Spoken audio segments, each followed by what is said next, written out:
Hi everyone! Welcome back to my YouTube channel and this is Teacher Ann. And for today's video mga kalingap, gusto ko lang ibahagi sa inyo ang aking mga nakita, ang aking mga na-observe sa isang buwang pagbabakasyon sa UK.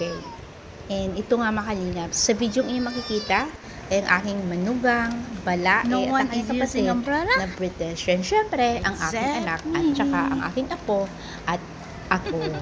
So mga kalingap, siyempre, gusto ko lang i-share sa inyo na kung makikita ninyo ang aking balae na babae ay ayun, naka-shorts pa ay syempre naka-tube lang and hindi po siya takot na mainitan. Tsaka yung aking anak, hindi rin sila takot no, na mainitan sila. Pero ako mga kalingap, grabe. Ako lang talaga ang gumagamit ng payong sa mga oras na yun. So, napansin ko kasi, sabi ko, hala, parang ako lang ang nagpapayong. Tapos ito yung balae ko, bigla siyang lumingon sa akin, natawa siya nung ako'y nakita niya. Nanapasin niya ako, akala niya ako'y nasaan ako. Hindi niya alam, ako'y nasa likod at binibideo ko sila. And natutuwa lang din ako kasi para bang hindi niraramdam yung init. Kasi sa totoo lang talaga mga kalingap, yung init kasi is lamig, mainit na malamig. Yun, kasi kaya hindi mo rin pansin yung init. Ako kasi, nilalamig. Pero naiinitan pa rin. Ganon, no? Ganon tayo ka-allergic sa init. Kasi nga, tayo na mga Filipino, takot tayo mangitim. Ewan ko sa iba, pero ako kasi, takot ako na mainitan eh. Kasi nga, syempre, di ba, na inaalagaan natin ang ating balat. Kahit hindi naman tayo maputi. Syempre, nakakatakot umitim, no? No zebra line. Nakakatakot umitim. Nulit ko pa talaga. So, yun nga, mga kalingap. So, payong to the max talaga ako. Tapos doon nga, nung pauwi na kami, ay napansin ko na sabi ko, abay, parang napakalinis sa lugar. Napakalinis ang lugar. Para bang, hindi, parang wala kang nakikita ng mga kalat. Tapos, oo, napakalinis talaga. And, kasi pagka first world country, expected mo na para bang walang mga hindi sila ganun ka-friendly, para bang mga busy streets, busy life, pero mga friendly din po sila, just like Filipinos. Di ba nga friendly tayo? Ganun din po sila. Mga friendly din. At ang nakakatuwa kasi dito, halos yung type ng bahay nila, yung ay gawa sa bricks. Napakagandang tignan, even sa mga buildings. So, mapapansin sa ganda sa ibang bansa. They don't use umbrella, but I do.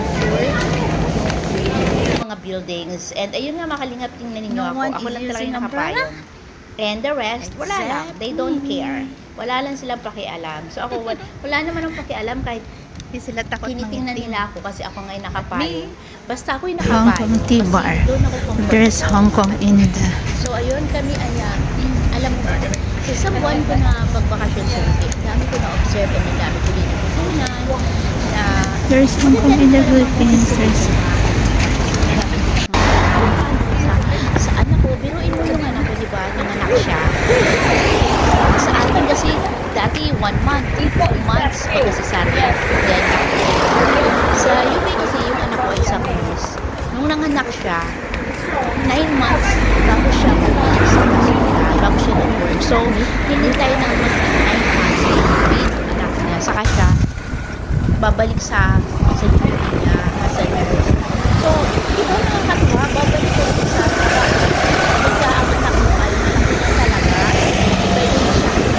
Sa atin kasi, 1 month, 2 months, ngayon 3 months na po sa Japan, 3 buwan na, saka babalik ang mama o ang ina. Come on, let's go. Teacher, babalik sa magre-reinstate. I'm just here. 3 months na po. Cesarean na, normal delivery. 3 months na. So, nai-aamit sa kasi in 9 months and dire-diretso yung sabi ko. Tapos, libre yung papagamot. Tapos, mas mataas pa yung sahod. Yun yung bonggang-bonggang sahod. Diba? Hindi naman natin compare kasi that is we are a third world country. Tapos yung UK naman is first world country. So, hindi talaga natin pwedeng ma-compare. So, iba talaga ang life doon sa life dito sa atin sa Pilipinas. Pero, syempre, masarap pa rin mamuhay sa sariling bansa. Diba, mga kalingap? And we are on our way home. Napansin ko na, hala, sabi ko, grabe, naman itong mga sasakyan na to. Sabi ko, ito na yata ang pinaka longest na car park na aking na-witness sa tanang buhay ko dito sa ibabaw ng mundo. Kasi, grabe talaga. Alam mo ba, naglakad kami ng anak ko kasi nga, malapit lang yung bahay nila from the shop na pinunta namin to their house. So, malapit lang. It's just like 10 to 15 minutes walk. Hindi po uso yung sakay-sakay doon. Hindi ka tulad sa atin, para tricycle, jeep. Hindi, no. Hindi ganoon. Talagang, kaya malalakas yung mga tao doon. Lakad. Di ba? Maglalakad ka. At ang sarap niya maglakad. Kaya sabi ko, malamig yung simoy ng hangin. Kaya lang mainit eh. Kasi that time, summer. Kaya ako'y nakapayong. Kung makikita niyo mga kalingap, grabe, napakalinis na lugar. Tapos, napakahaba nung park ng mga cars. Tapos, ang gaganda ng mga bahay. Tapos, wala kang makikita na dumi, no? Wala kang makita. Tapos, yung mga basura, very organized. Yung pagkakalagay, bawat bahay may mga dala-dalawang trash bins. So, yung isang trash bins para doon sa mga nabubulok at saka yung isa ay doon sa mga pwedeng ma-recycle. And tingnan nyo, minsan may mga tinatapon sa labas ng bahay, may mga pwede pang gamitin. Yung mga sofa nila, mga furnitures, appliances, may makikita ka sa labas ng kanilang gate. Kapag inilabas na pala yun sa gate, sabi ng anak ko, pwede mo na daw kunin. Kasi once na nilagay na nila yon sa labas ng kanilang bahay, ibig sabihin, ipinamimigay na nila yon. So, ganun po doon sa UK. Parang sa ibang bansa, sa ibang lugar din, pero sa atin dito sa Pinas, ganun din. Kasi ako nga minsan pagka hindi ko nagagamitin, nilalabas ko lang din sa gate. Yung kinukuha na lang din nila ng mga basurero, yung mga hindi mo ilalagay sa basurahan. Isa-separate mo na lalagyan. Ibig sabihin, binibigay mo sa kanila yung mga used clothes, mga ganun, sapatos, pwede yung ganun, mga kalingap. Ibibigay mo sa kanila. Wag mong ilalagay sa basura na tapong kasi sayang naman, di ba? So, yung mga kalingap, kami ayun, tagal na nang nilalakad namin ng anak ko, di ba? So, meron pa ding mga sasakyang nakapark. Kaya nga ako yung na-amaze. Sabi ko, ma-video nga tong the longest car park in the world I have ever seen.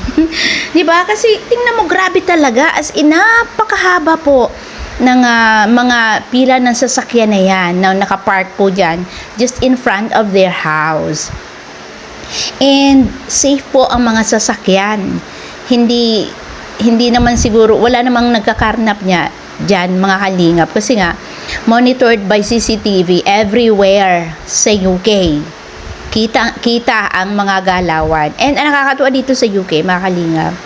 Kahit saan ka pumunta, may internet pong libre, may wifi na makakapag-connect ka, ilalagay mo lang ang iyong email address. Tapos kung visitor ka doon, ilalagay mo, makaka-connect ka po. Hindi ka tulad sa atin na kailangan mong bumili ng SIM card para magkaroon ka ng internet, magpapaload ka.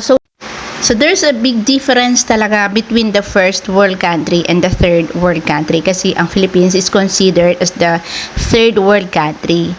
Pero for me, it doesn't matter kung saan ka nakatira kung first world ka ba na belong or third world ka na belong. Ang mahalaga naman doon yung ugali mo, 'di ba? Para sa akin yun yung ugali talaga. Kasi it doesn't matter kung saan ka nakatirang lugar. Ang mahalaga doon kung paano mo ma-enjoy yung life mo as kung saan ka na belong, 'di ba? So enjoy naman tayo bilang Filipino and we are proud to be a Filipino, mga kalingap. Kaya lang syempre, natutuwa din tayo na namamasyal tayo sa ibang lugar kasi nga syempre, 'di ba? Gusto din nating ma-witness kung ano bang nandoon. Parang bang curious din tayo. Just like them, they are also curious to come here with us dito sa Philippines. Gusto rin nilang ma-witness kung ano ba ang meron sa Pilipinas. So, ganun mga kalingap. Kaya nga yung aking balae, tsaka yung aking manugang, they want to come here, dito sa Pilipinas. And sabi nga nila, ay gusto rin nilang ma-witness, ano ba yung Pilipinas, ano ba meron doon, parang ganun. So, syempre, meron din tayong mga magagandang mga tourist spot dito sa Philippines, just like doon sa ibang lugar. And syempre, nakaka-proud din na ang Philippines ay hindi rin naman nabibihind, kahit po sabihin natin nga sa third world country. Pero syempre, iba pa rin pagka nasa first world country ka talaga. Ibang-iba ang lifestyle and lifestyle natin dito sa Philippines.